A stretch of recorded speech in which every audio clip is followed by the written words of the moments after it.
Rich Neal here from MyWorkpapers, back with Paul.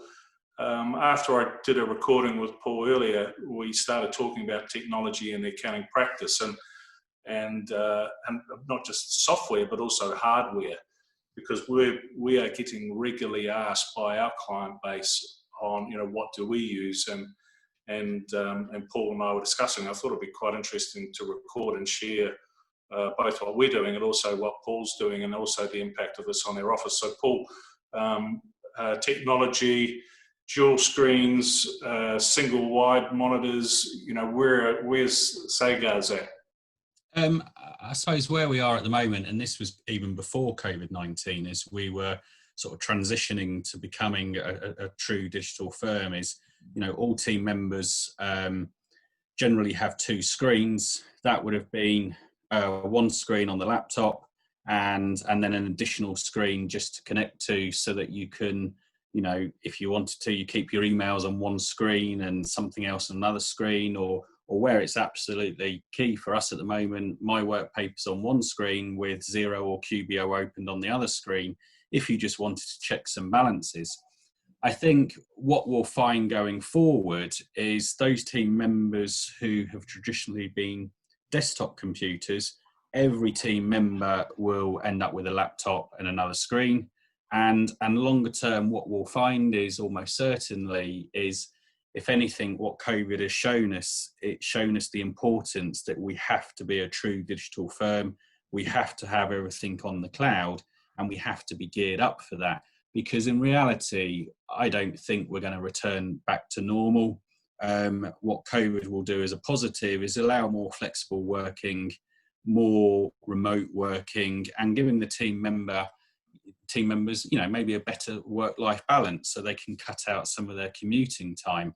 So there's lots of changes going on, lots of things that we're looking at in terms of hardware and software to become truly digital. I suppose for me, a question back to you, and the things which go through my mind is, whenever I look at an app or some software to use, I want to make sure that there's always going to be the necessary support and guidance and someone available to speak to. So I don't know how you're planning on adapting or changing for yourself and your team going forward, and what you see as some of the key changes. Yeah, it's interesting. We started off with, 5 years ago, we went to the QHD monitors, and we rolled out Dell 25-inch monitors with two on the desk and the laptop or the desktop. And recently, then we moved to two 27-inch Dells, QHD, and because I'm a great believer, if you're spending all the time in front of your screen, you want good quality, and 1080 just doesn't do it anymore for me in terms of resolution. It's got to be at least 1440, which is the QHD. Mm-hmm. Now, in the last 2 years, we've been rolling out 34-inch monitors, again QHD resolution, and the staff have four laptops with 4K screens on. And the problem is that they've got me, who's a bit of a tech freak and loves the latest gadgets and toys. So I've progressed to a 38-inch Dell widescreen, and now just recently around the corner in a box is a 49-inch LG. So we've started rolling out widescreens across all our staff, and interestingly, when I talk to other firms, they're moving like you and your practice to the cloud, but they haven't provided the hardware to give the productivity to the staff. And so we're finding ourselves not just talking about our own platform, but we've got so much knowledge, and also what we see and how the other firms are doing things. And my recommendation to any firm is to go to at least a 34-inch widescreen, and now you can get the 38s, 43s, and 49s. But you can partition them. The benefit of the widescreen over two monitors is that you don't get that line or that thing in the middle. And these days, with all the new monitors, you can just easily click and drag, and with some of them, you can preset where you want things to pop up. there's, and I had a call with Dell last week and also LG. So one of the things that we're looking at doing is offering our clients a link to the monitors that we recommend, but also I'm trying to negotiate that our clients can access preferential buy rates. So I don't know whether that's of interest to you. It is, yeah. I mean, that's a big thing. A lot of challenges for accountants at the moment is the uncertainty, and not many are going to want to go and have a big capital expend. But recognising that we could all be working from home longer, to really get that efficiency for the team and best working practice, you do need that technology to go with it, the hardware with it. So anywhere where's the opportunity to reduce costs is definitely, of interest. Yeah, look, it's false economy if you think your staff can work on a small laptop screen without I think a widescreen monitor.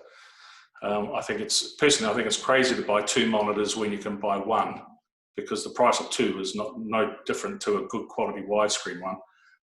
And at the end of the day, accountants are selling time, so their staff have to be productive. Their staff have to be using tools to help them be able to do their work simpler, easier, and on tools that make them efficient. Look, we'll share. I think what we'll do is we'll put some information up on our website after this video, also on what we use and what we recommend, because again, we've got, with our sort of millennial staff, we've got computer geeks, and they love their gadgets and toys just as much as me. And so we do a bit of research and then we sort of roll out. Just out of interest, what about 365? And we haven't talked about this, so this is a bit of a throw it at you. Where are you going with 365? Are you using the tools there? Yeah, we're Office 365. We use Teams and the channels on Teams, and over the last 3 months, an increasing number of channels have been created on Teams, and that helps with communication. And if there's any queries, or if we win a new client, it's a great way of corresponding to the team. But Teams is just one aspect of it. The fact that we can put more and more onto the cloud is just a win-win. So I think 365 is just so important, and I would really suggest everyone uses it. Yeah, we've used a consulting firm, Elliott Training, and after ourselves going through that project, and that project worked out. Like, we came from Dropbox, we've come to SharePoint and OneDrive, we've come from Slack and using Teams and the channels like you just mentioned. But the increase in visibility, again, productivity, transparency, things not falling through the gaps. What I'm going to work with Sarah Elliott of Elliott Training to actually try and bundle some sessions for our clients, because it's, again, when I go into accounting practices, they get entrenched in their accounts production and time and cost systems, but it's not capturing everything, and it's not also capturing that collaboration, particularly between team members, but also between the extension of Teams, as you can actually talk to the client through that as well. Yeah, and we've done that, and it's brilliant. And you can get the calls coming through to your phone, and all of these things means that you can work remotely. And for me at the moment, communication and seeing somebody is so important, in terms of your own mental health and things like that, rather than just having constant email correspondence. Having a face-to-face meeting or a virtual face-to-face meeting is so important. Are you using Planner, Microsoft Planner? No, I haven't come across that actually. Yeah, so we've moved from Trello to Microsoft Planner. And everything's all together. So look, again, I'll share some videos and I'll put some up on our website, because again, we've gone through that whole experience, and this was our 3rd crack at getting SharePoint right. We've wasted so much money in the past, and I was adamant that I wanted to find somebody that knew what they were doing, and that was an affordable price, and we've had a brilliant experience with the people that, which I mentioned before, had a training with us, and so I'll share that with you. But Plan is absolutely brilliant. Just another thing, the phone system. What did you do with your phones? So at the moment, the phone system we have allows us just to divert all of our calls anyway to our mobiles and things like that. But what we're actually encouraging clients to do is have a Teams meeting. But the benefit, if you've got the app on your phone, it just comes through on your phone as well. So you can have a Teams meeting on your phone if you want to. Now I know there's further things that you can add on to 365 and Teams, where it will even do a transcript for you of any conversation.